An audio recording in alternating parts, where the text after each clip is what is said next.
उत्तर प्रदेश के प्रयागराज में माफिया अतीक अहमद के बेटे मोहम्मद उमर और अली अहमद को बड़ी राहत मिल गई है।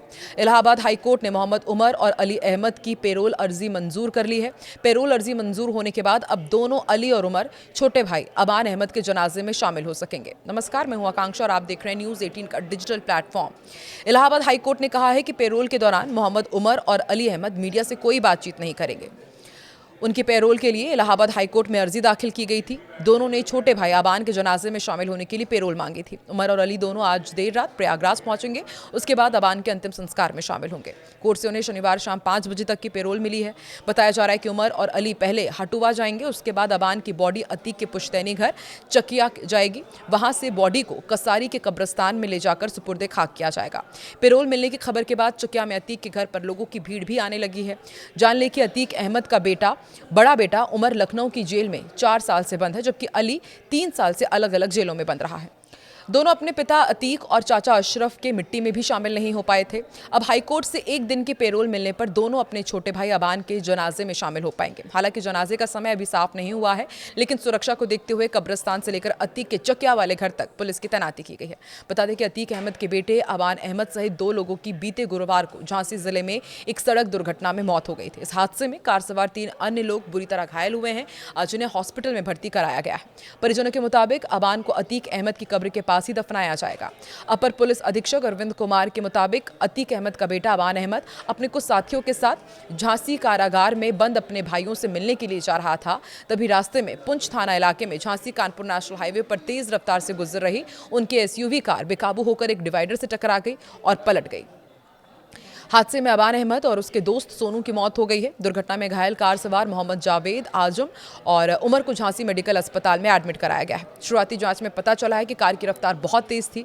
वहीं दुर्घटनाग्रस्त कार में सवार रहे अबान के दोस्त मोहम्मद उमर ने बताया कि वो अबान के भाई से मिलने झांसी की जेल जा रहे थे, तभी कार अनियंत्रित हुई और दुर्घटना का शिकार हो गई। लेकिन जरा सोचिए, एक वक्त था जब प्रयागराज, जिसे पहले इलाहाबाद कहा जाता था, उसकी आबो हवा में अतीक अहमद के नाम का खौफ ठहरता था। एक वक्त था जब अतीक का हुक्म ही कानून माना जाता था और उसकी तोती बोलती थी।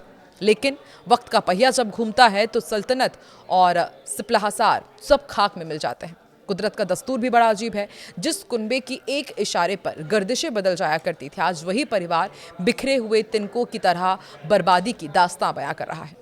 पिछले 3 साल में इस परिवार पर आफतों का जो पहाड़ टूटा, उसकी शुरुआत 24 फरवरी 2023 की उस खूनी दोपहर से हुई, जब प्रयागराज में विधायक राजू पाल हत्याकांड के चश्मदीद गवाह उमेश पाल और उसके 2 सरकारी गनर को दिन दहाड़े भून दिया गया था। इल्जाम लगा अतीक और उसके गैंग पर। इसके बाद कानून का शिकंजा कसना शुरू हुआ और अतीक के जुर्म के साम्राज्य की बुनियादें हिला दी गई। फिर शुरू हुआ अतीक के कुनबे की तबाही का वो सिलसिला जिसने सभी को हैरत में डाल दिया। आपको याद होगा 27 फरवरी 2023 का दिन।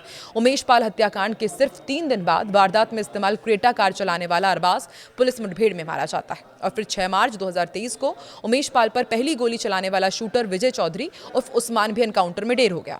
फिर 13 अप्रैल को 50 दिन से फरार चल रहे अतीक के तीसरे बेटे असद अहमद और उसके साथी गुलाम को एसटीएफ ने झांसी में घेर लिया। दोनों तरफ से गोलियां चली और 5 लाख का इनामी असद मारा गया।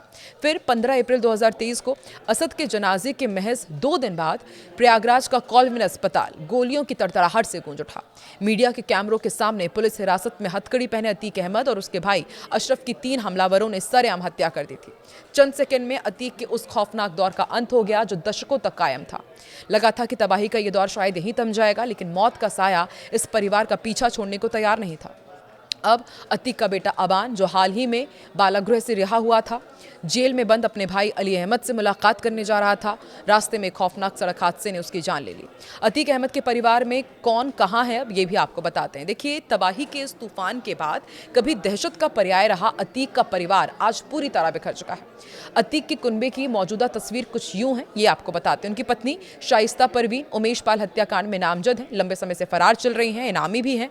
बड़ा बेटा उमर अहमद लखनऊ जेल की सलाखों के पीछे अपनी सजा और मुकदमों का सामना कर रहा है। दूसरा बेटा अली अहमद झांसी की जेल में बंद है। तीसरा और चौथा बेटा असद और अबान, असद एनकाउंटर में मारा गया तो अबान की सड़क हादसे में मौत हो गई। सबसे छोटा बेटा एहजम है, बालगृह से रिहाई के बाद फिलहाल अपनी बुआ के पास गुमनामी की जिंदगी बता रहा है। तो देखिए, सिर्फ कुछ साल में वो परिवार जिसका नाम कभी सत्ता, खौफ और सियासी रसूख से जोड़ा जाता था, आज अदालती मुकदमों, जेल की सलाखों, फरारी के नोटिस और निजी त्रासदियों तक सिमट कर रह गया है। कोई इसे एक माफिया नेटवर्क का पतन माने या राजनीतिक आपराधिक प्रभाव वाली एक ताकतवर सल्तनत का अंत, अतीक अहमद के परिवार की यह दास्तां उत्तर प्रदेश के इतिहास के सबसे नाटकीय उलटफेरों में दर्ज हो चुकी है।